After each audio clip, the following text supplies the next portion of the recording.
Kids, स्वागत है आप सभी का मेरे इस नए वीडियो में। बच्चों, आज हम क्या सीखेंगे? A for alligator, B for banana, C for car. Okay बच्चों, ये क्या है? ये है हमारे कलर्स। चलो बच्चों, कलर्स नेम जानते हैं। Brown colour, orange colour, yellow colour, blue colour, green colour. चलो बच्चों, स्टार्ट करते हैं। A for aeroplane,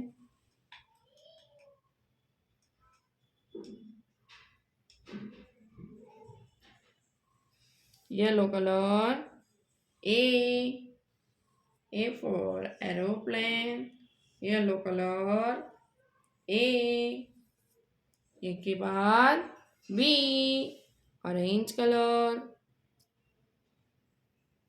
B. B for banana, orange color. B. B for banana, blue color. C. C for camel, blue color. C. C for camel, blue color. D.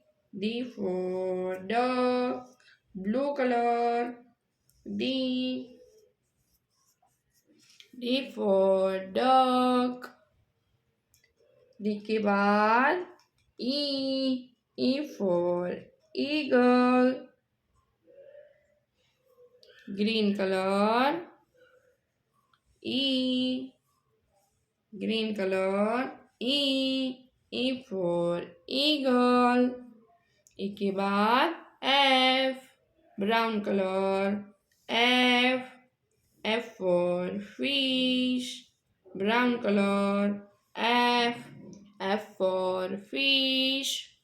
बच्चों, आज हमने क्या सीखा? A, B, C, D, E, F। Okay बच्चों, अब मिलते हैं अगले वीडियो में। बाय।